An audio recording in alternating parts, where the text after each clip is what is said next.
Hello everyone, welcome back. So in the last class we had started with the stream cipher. I'll quickly recall what are the things we had done in the last class. So in the stream cipher what happens, we use a key stream to generate this Z, correct? So there are two methods to generate this Z. The first one is on the basis of key stream generation algorithm.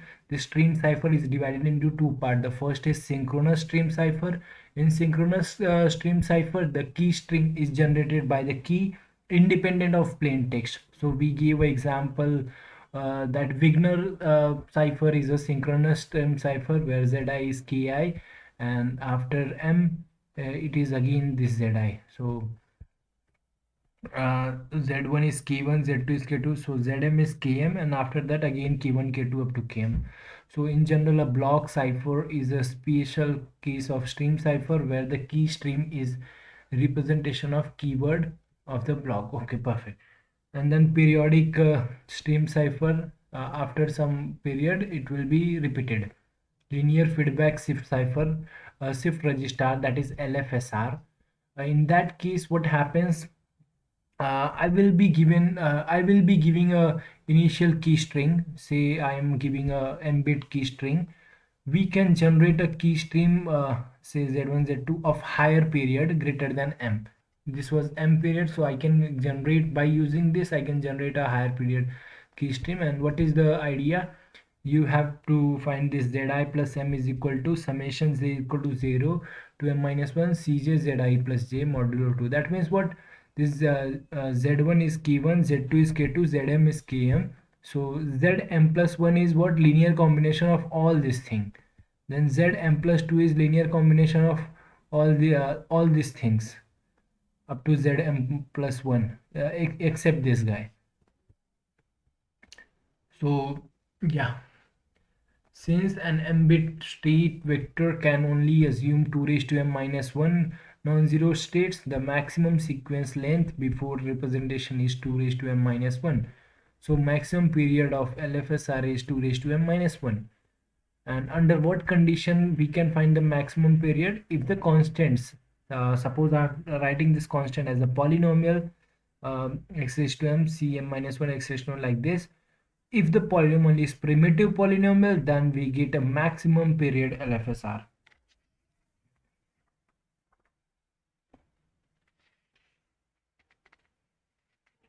Okay, now let us see what is non-synchronous stream cipher.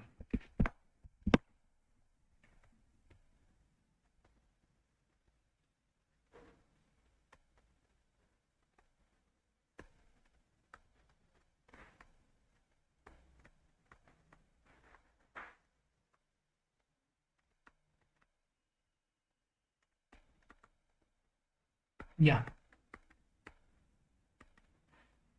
So a non-synchronous stream cipher is a stream cipher in which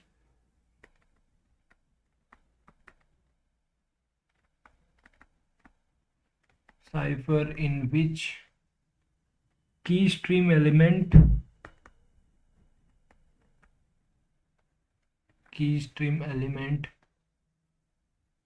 Zi depends on previous plain text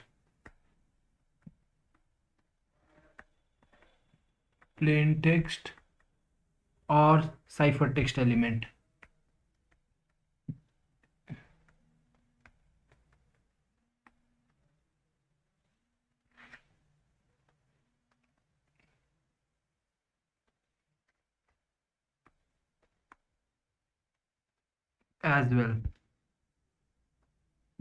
as well as the key.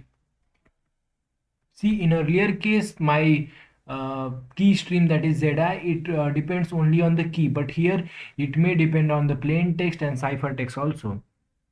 A simple example of non-synchronous stream cipher is Autokey cipher.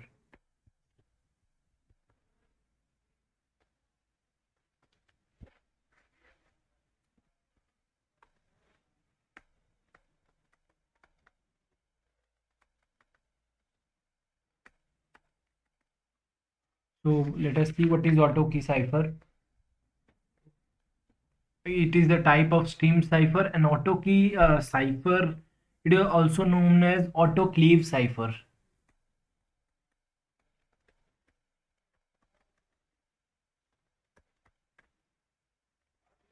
So it is a cipher in which incorporates the message into the key. So in short, what happens? Suppose let me just tell you the encryption.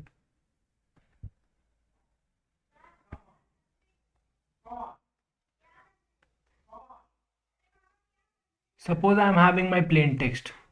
Let plain text is this. Say x is equal to x1, x2, x3 and so on. So this is a plain text I am having of some length, some finite length. So before communication, this is what my plain text. I am not sending it to anyone. Okay. Alice and Bob first share the secret key. Alice and Bob first share the secret key. Okay, so or you can call it as keyword or key, which will have some fixed length. Okay. Or yeah, this key, suppose key belongs to Z26 I'm having. It has any element, any alphabet you can say. Then encryption and decryption is defined like this.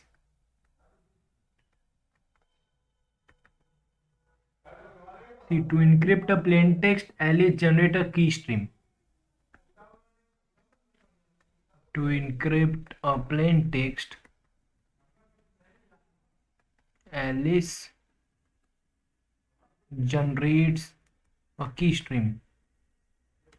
How will he generate the key streams? That is Z1, Z2 and so on, where your Z1 is the shared key alphabet, that is Z1 is key, and then Z2 is our plain text, the first alphabet of plain text actually.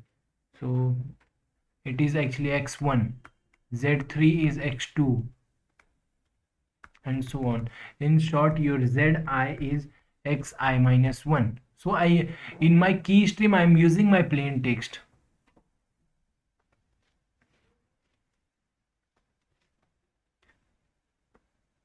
Yeah. What yeah, so and then how will he encrypt? Encryption is easy, just XOR it. So ek of x will be what? It is x1 plus z1 comma x2 plus z2 comma x3 plus z3 and so on. This is how the encryption happens. Now what about decryption? After receiving the cipher text using the secret key k, he will first decrypt the first element, then he will get x1, then he will decrypt this x1, because x1 is z2, he will get the z2 value, so he can decrypt this. He will get the second element, then he will decrypt, like this happens.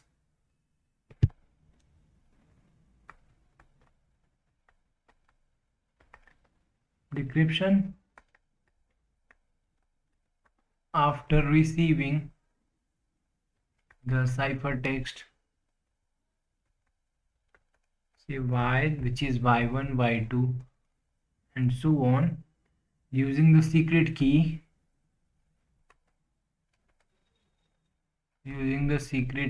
k, he will decrypt the first element. Or I will just directly write dk of y will be what? It is y1 minus z1, y2 minus z2 and so on, y1 minus z1. So why it is called non-synchronous? Because you cannot decrypt the second element before decrypting this guy. You cannot decrypt this thing. You have to first decrypt this, then only you will get the key x1, then only you can decrypt this, then only whereas in the case of block cipher, we can do the parallel computation, we can decrypt any of the block, correct? But whereas in this case, in the stream cipher, I am time bound actually. I can suppose I would like to have this value yk, then I have to first decrypt everybody, then I'll able to reach yk. So that's why it is called non-synchronous. It is, time dependent, time bound. That is, it depends on other factors also, whereas in synchronous it does not depend.